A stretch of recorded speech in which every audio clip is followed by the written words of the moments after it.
क्या बे सुरेश, अभी पूरे बाजार में हल्ला है कि तू अब चिकन तड़का बेचेगा। अबे अपनी शक्ल देखी है, झोपड़ी बचाने के पैसे नहीं हैं और चला है बड़ा होटल खोलने। हाँ बिरजू, जमींदार का कर्ज चुकाने के लिए कुछ तो बड़ा करना ही पड़ेगा। अम्मा ने कहा है कि एक कोशिश करके देख लो। अरे तू पागल हो गया है क्या? तू चिकन बेचेगा तो लोग हंसेंगे तुझ पर। लोगों को तेरे ठेले पर बस 10 रुपए के अंडे खाने की आदत है।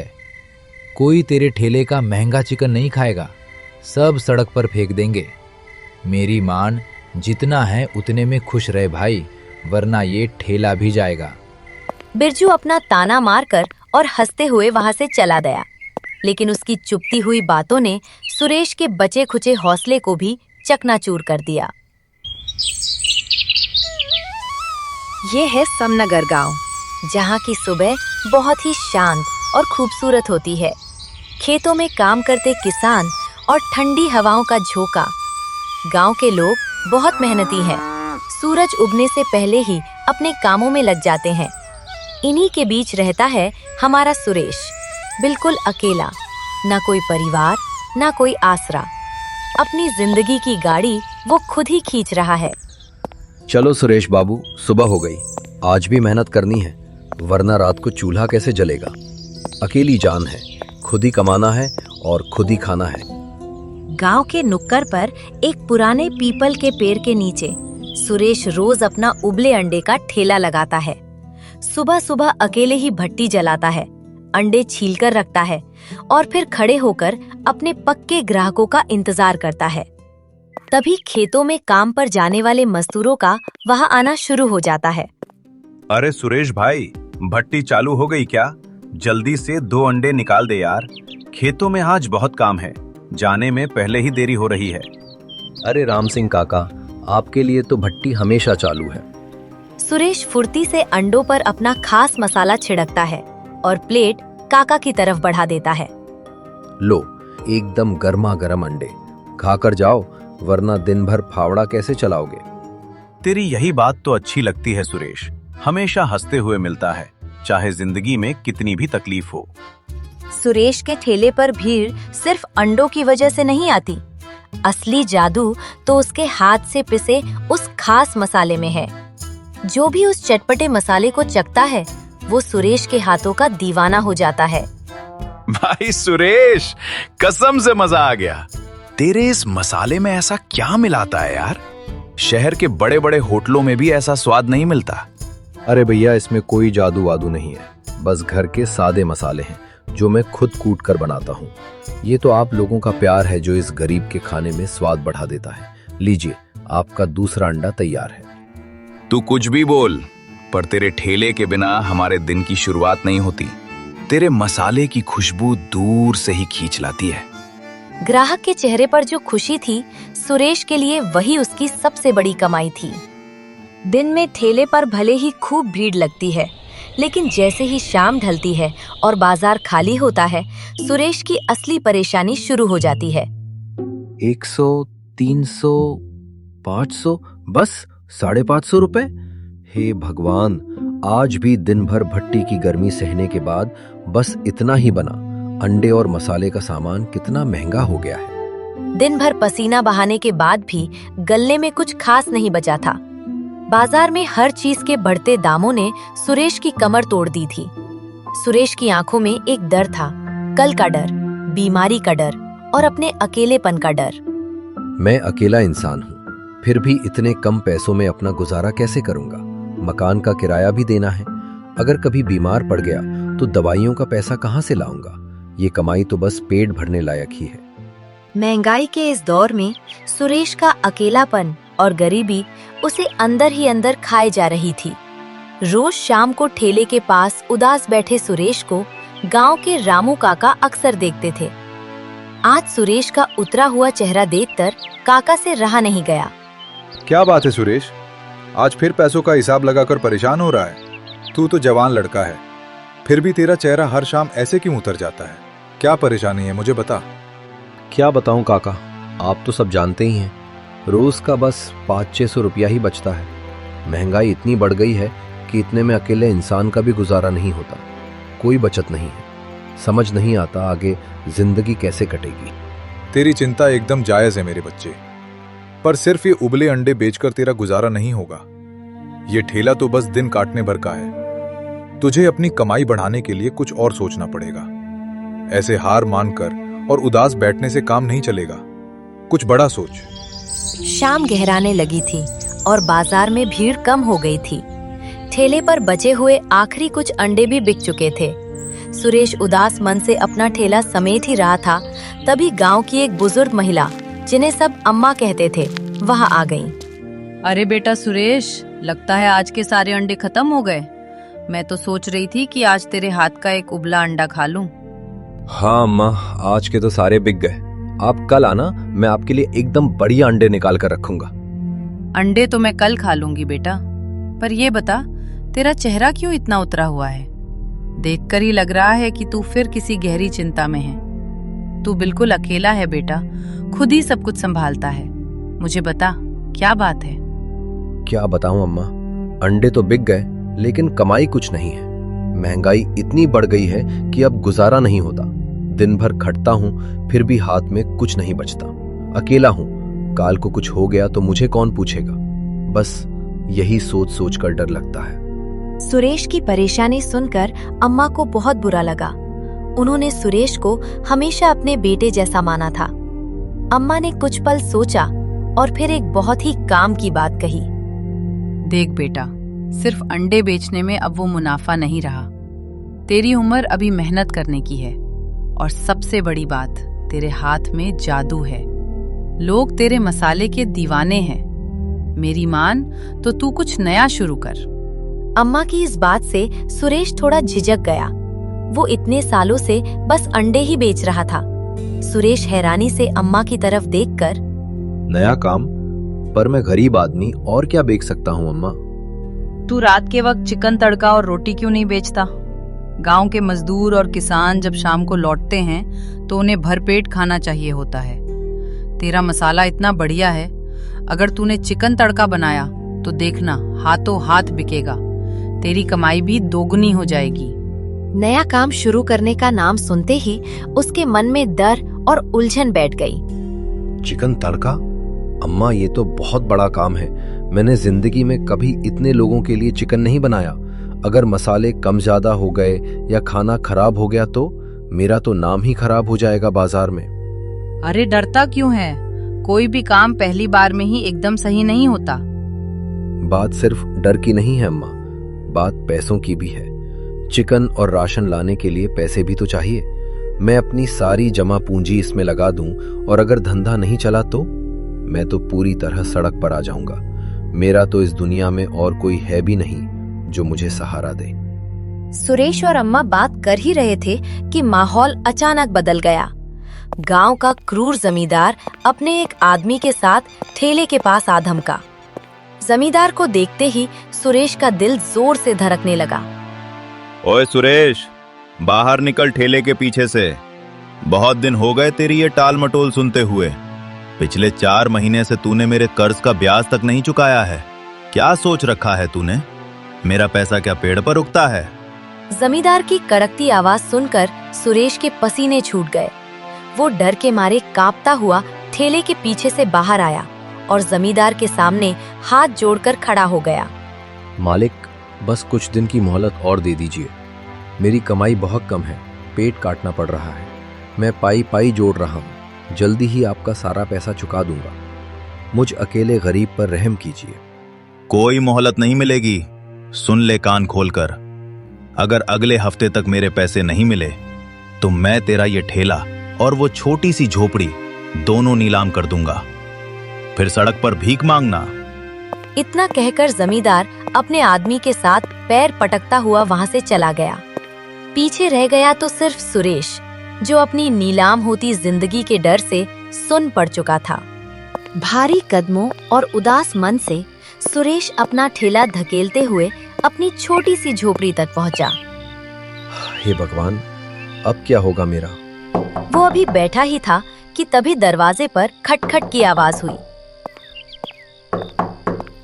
सुरेश ने उठकर दरवाजा खोला तो सामने उसका पुराना साथी बिरजू खड़ा था।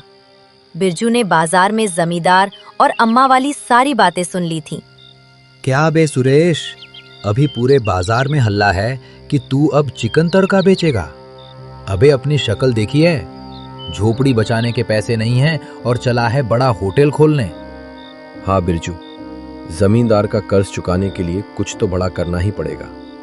अम्मा ने कहा है कि एक कोशिश करके देख लो। अरे तू पागल हो गया है क्या? तू चिकन बेचेगा तो लोग हंसेंगे तुझ पर। लोगों को तेरे ठेले पर बस 10 रुपए के अंडे खाने की आदत है। कोई तेरे ठेले का महंगा चिकन नहीं खाएगा, सब सड़क पर फेंक देंगे। मेरी मान, जितना है उतने में खुश रहे भाई, वरना ये ठेला भी जाएगा। बिरजू अपना ताना मारकर और हंसते हुए वहां से चला गया, लेकिन उसकी चुपती हुई बातों ने सुरेश के बचे खुचे हौसले को भी चकनाचूर कर दिया। अगर मैं डरकर यूं ही हाथ पर हाथ धरे बैठा रहा तो एक दिन ये झोपड़ी और ठेला दोनों छिन जाएंगे। सड़क पर भीख मांगने से तो अच्छा है कि एक आखिरी कोशिश कर ली जाए। अम्मा बिल्कुल सही कहती हैं, मुझे ये जोखिम उठाना ही पड़ेगा।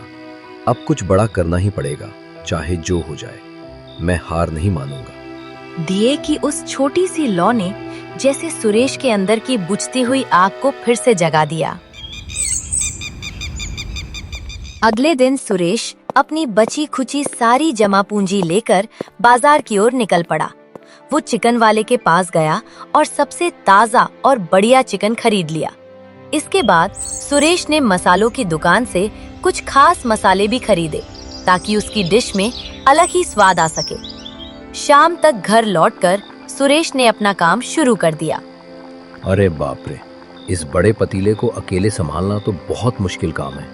उबले अंडे बनाना और चिकन तड़का पकाने में तो जमीन आसमान का फर्क है। पर मुझे हिम्मत नहीं हारनी है।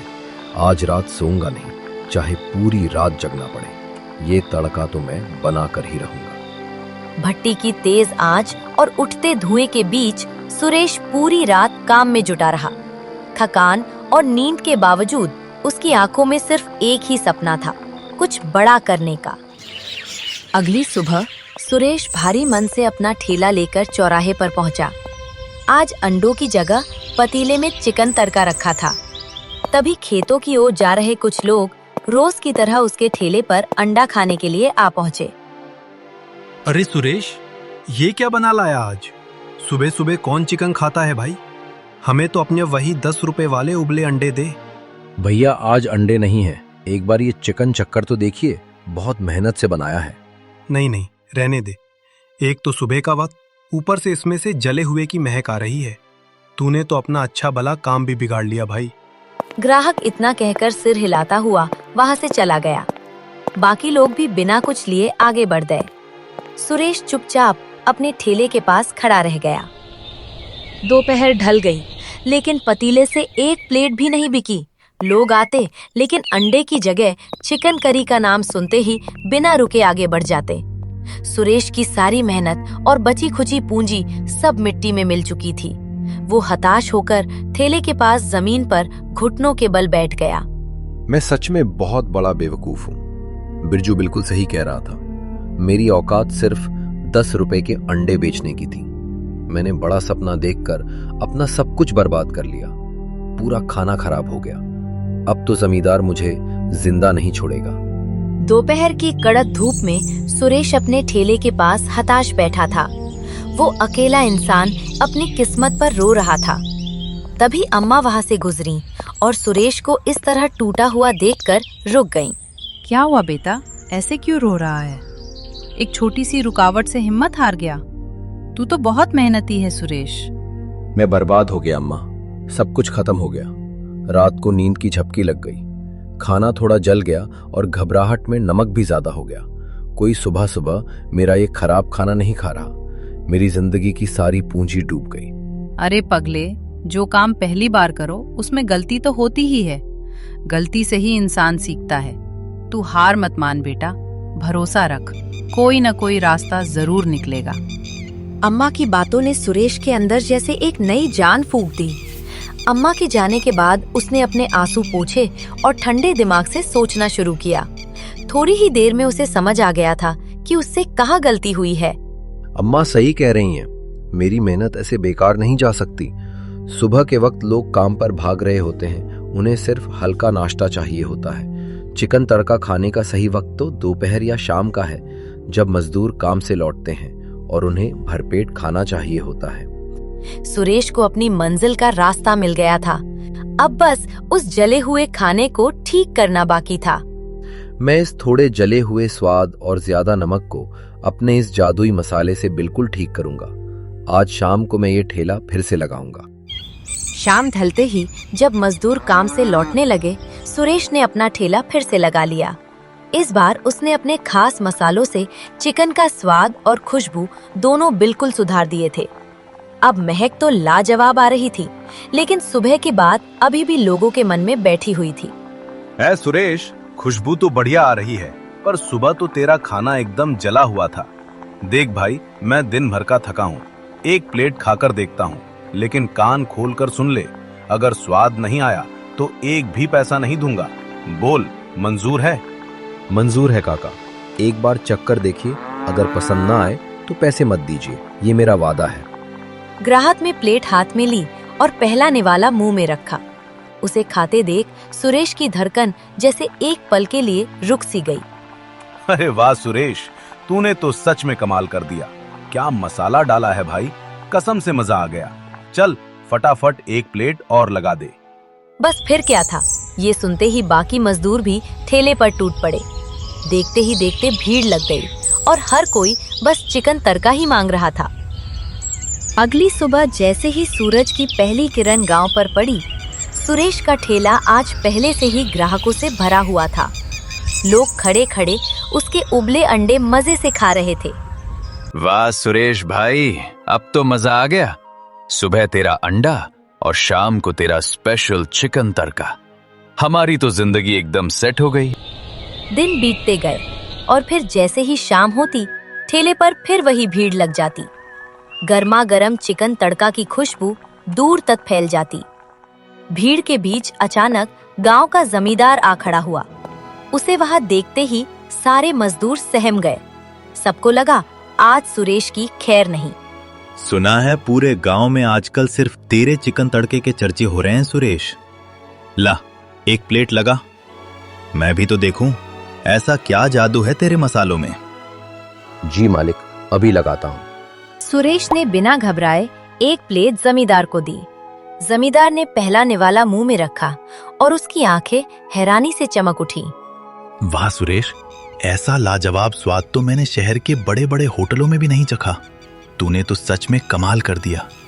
जमींदार के मुंह से ये तारीफ सुनकर सुरेश का चेहरा खुशी से खिल उठा।